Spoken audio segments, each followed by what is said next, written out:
Ingat wanita liberal sayap kiri yang membenci Trump, anti-ICE, dan sangat woke ini yang meninggalkan Amerika karena sangat membenci Trump. Ingat wanita ini yang jatuh cinta dengan pencari suaka pro-Palestina di Irlandia? Lihat betapa dia sangat mencintainya. Kasihan wanita itu. Ingin bunuh diri. Jika empati yang mencelakakan diri sendiri punya wajah, inilah wajahnya. Jadi kami punya kabar terbaru tentang wanita malang ini. Dia ditemukan meninggal minggu lalu di kamarnya, di mana dia ditemukan oleh putrinya yang masih berusia 14 tahun, yang menurut saya akan menjadi sangat kiri. Yang menurut saya akan menjadi sangat kanan ketika dia dewasa nanti. Kasihan sekali gadis itu, saya benar-benar merasa iba padanya. Jadi itulah kabar terbaru tentang dirinya. Sayangnya, dongeng ini berakhir dengan bencana. Mari kita dengarkan kabar terbarunya. Ibu asal Amerika yang tewas di Irlandia. Jamie Carney ditemukan tewas di dalam rumahnya minggu lalu. Media Irlandia sekarang melaporkan bahwa seorang yang ingin dimintai keterangan telah ditahan di Yordania. Lauren Green mengikuti perkembangan cerita ini untuk kita secara langsung dari New York City. Hai Lauren. Hai, selamat pagi. Nah, seperti yang Anda tahu, saat pihak berwenang Yordania menahan pria yang ingin diwawancarai polisi Irlandia terkait pembunuhan ibu asal Amerika, Jamie Carney, kami mendapatkan lebih banyak informasi dan membawa lebih banyak detail tentang kasus ini. Namun, polisi Irlandia masih belum merilis nama pria tersebut. Menurut media Irlandia, pria berkebangsaan Yordania berusia 28 tahun itu ditahan oleh pihak berwenang di sana kemarin. Ia ditangkap di wilayah suku. Izinkan saya memberitahu Anda, Irlandia adalah ibu kota woke di dunia. Mungkin Spanyol menyusul sangat dekat. Spanyol dan Irlandia adalah ibu kota woke di dunia. Mayoritas besar penduduk negara mereka sebenarnya pro-Palestina. Mereka sebenarnya mendukung pencari suaka. Mereka benar-benar percaya narasi bahwa Israel sedang melakukan genosida di Palestina. Jadi mereka punya simpati lebih terhadap orang-orang ini. Mungkin itu sebabnya mereka bahkan belum merilis nama orang ini karena kamu tahu mereka ingin menjaga. Namun ada minoritas kecil yang terus berkembang dari aktivis sayap kanan yang ingin mengubah arah negara ini. Wilayah negara tempat dia melarikan diri minggu lalu setelah meninggalkan Irlandia setidaknya 12 jam sebelum jasad Carney yang berusia 43 tahun ditemukan di rumahnya di Killarney. Dia dilaporkan telah dipukuli dan dibuat mati lemas. Carney yang berasal dari Westchester, New York, telah pindah ke Irlandia sekitar 5 tahun lalu dan tinggal di sana bersama putrinya yang masih remaja. Menurut laporan, Carney dan pria yang diyakini sebagai imigran pencari suaka tersebut dilaporkan telah menjalin hubungan selama beberapa bulan. Dan menurut New York Post, mereka baru-baru ini menikah dalam sebuah upacara Islam. Mengembalikan pria tersebut ke Irlandia untuk dimintai keterangan. Dia menikahi pria itu secara Islam. Dia menikah dengannya.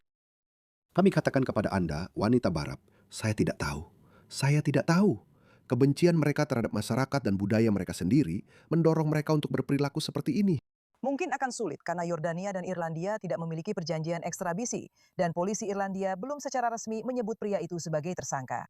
Sekarang kami telah menghubungi Departemen Luar Negeri Amerika Serikat untuk melihat apakah mereka berencana membantu ekstradisi karena kami memang memiliki hubungan diplomatik dengan Yordania. Dan saat ini belum jelas berapa lama pria itu bisa ditahan tanpa dimintai keterangan atau didakwa. Ya, saya pikir ISS seharusnya turun tangan.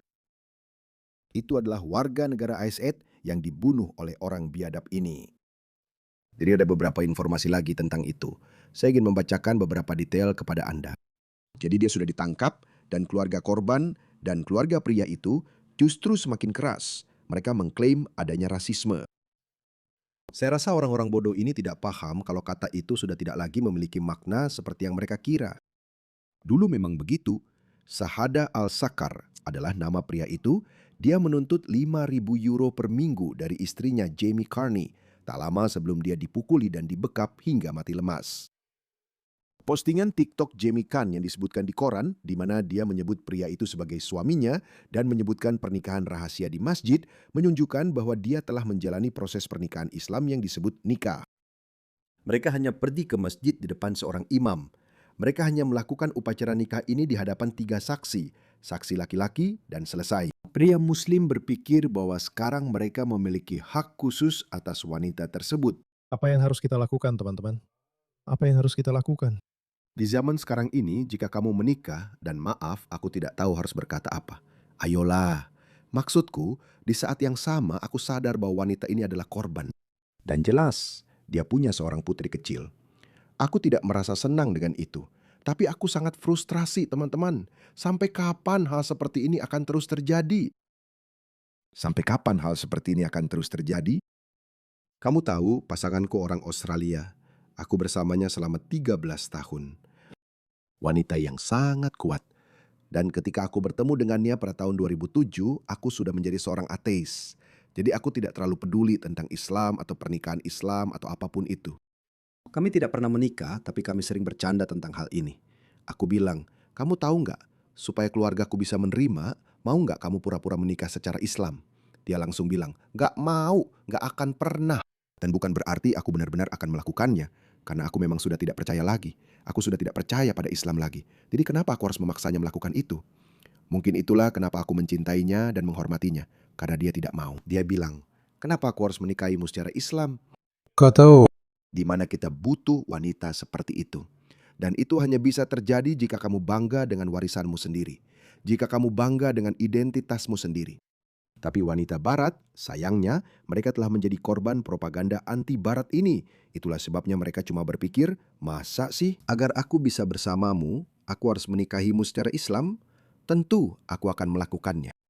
Tapi jelas dia sama sekali tidak peduli padanya.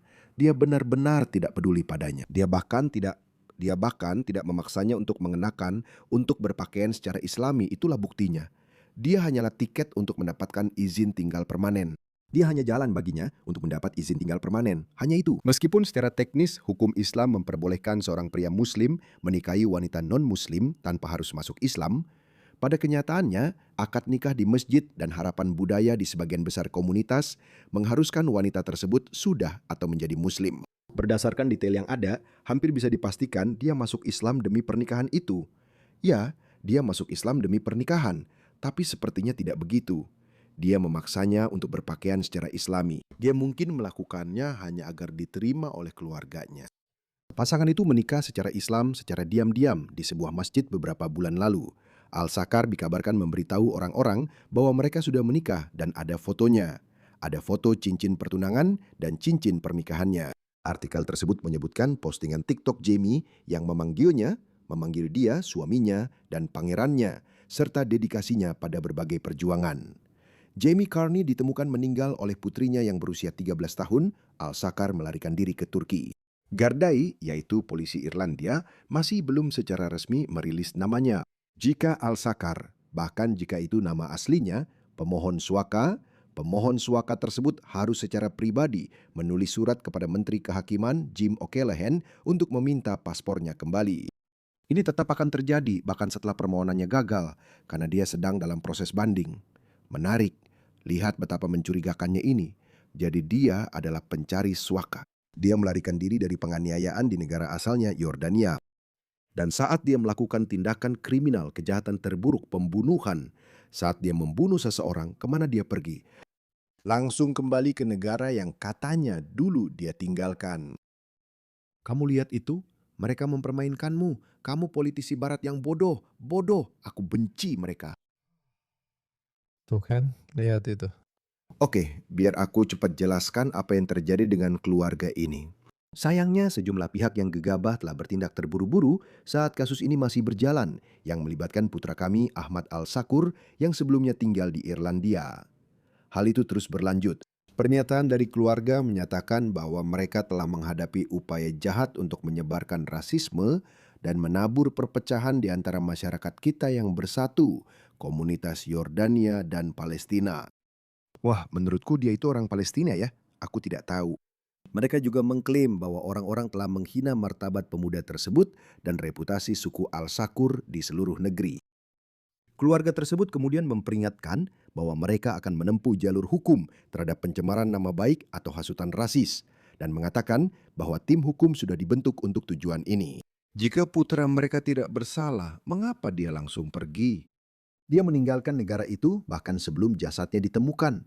Tidak tahu malu. Orang-orang ini memang tidak punya rasa malu. Tapi kabar baiknya adalah ada hukuman mati. Ada hukuman mati untuk pembunuhan di Yordania. Tapi tebak apa? Irlandia mungkin akan meminta Yordania untuk tidak menggantungnya jika dia diadili di Yordania. Saya rasa dia tidak akan diadili. Saya pikir dia akan lolos. Inilah mengapa saya bilang Amerika Serikat harus turun tangan. Jangan berharap pada Irlandia, mereka sudah sangat woke. Bahkan jika dengan keajaiban dia dibawa kembali ke Irlandia, dia akan bebas dalam beberapa tahun. Klaim bahwa dia tidak waras secara mental. Saya tidak melebih-lebihkan, teman-teman. Pencari suaka asal Afghanistan yang dengan kejam membunuh Wayne Broadhurst, dia hanya mengaku punya masalah kesehatan mental dan dia mengaku bersalah atas pembunuhan tanpa rencana. Dan tebak apa? Dia akan bebas dalam beberapa tahun. Jadi beberapa orang mulai bertanya dengan serius, kenapa dia diizinkan tetap tinggal dan dibiayai oleh uang pajak, padahal kalau kita lihat media sosialnya, dia mendukung kelompok teroris. Benarkah begitu? Punya banyak uang. Wah, kebanyakan teroris sekarang tinggal di Eropa, mengajukan suaka. Punya banyak uang dan jelas bisa pulang ke Yordania saat liburan, seperti yang dia lakukan. Jadi hidupnya sebenarnya tidak dalam bahaya. Tentu saja dia juga pernah di Inggris sebelum ke Irlandia dan seharusnya sudah dipulangkan. Tidak perlu jadi detektif untuk mengetahuinya. Tidak, kamu hanya perlu melepas penutup mata dari dogma ideologismu. Itu saja. Itu saja yang perlu kamu lakukan. Tapi seorang wanita muda telah meninggal. Jelas dia tidak pantas mendapatkannya. Wanita Barat, tolong jauhi orang-orang, pria-pria yang berasal dari budaya yang bermusuhan. Kalian beruntung lahir di Barat. Masyarakat Barat adalah masyarakat paling feminis di dunia. Ini adalah masyarakat yang paling feminis. Ini adalah masyarakat yang paling manusiawi. Dan ini adalah masyarakat terbaik. Jangan benci dirimu sendiri. Kalau tidak, kamu akan berakhir mati seperti dia. Berapa banyak? Saya sendiri sudah meliput beberapa cerita di mana wanita-wanita Barat pergi ke Mesir, Pakistan, atau negara-negara Muslim dunia ketiga lainnya, lalu mereka baru sadar, ups, saya beruntung, saya adalah wanita paling bebas di Barat. Ada seorang wanita Amerika yang berencana pergi ke Afghanistan untuk bersama suaminya yang orang Afghanistan, yang omong-omong pernah mencoba datang ke Amerika. Tapi dia tidak mendapatkan visa, jadi dia akan pergi dan tinggal bersama suaminya di Afghanistan. Maksud saya, ya Tuhan, saya harap itu hanya lelucon. Saya tidak tahu. Saya tidak tahu harus berkata apa.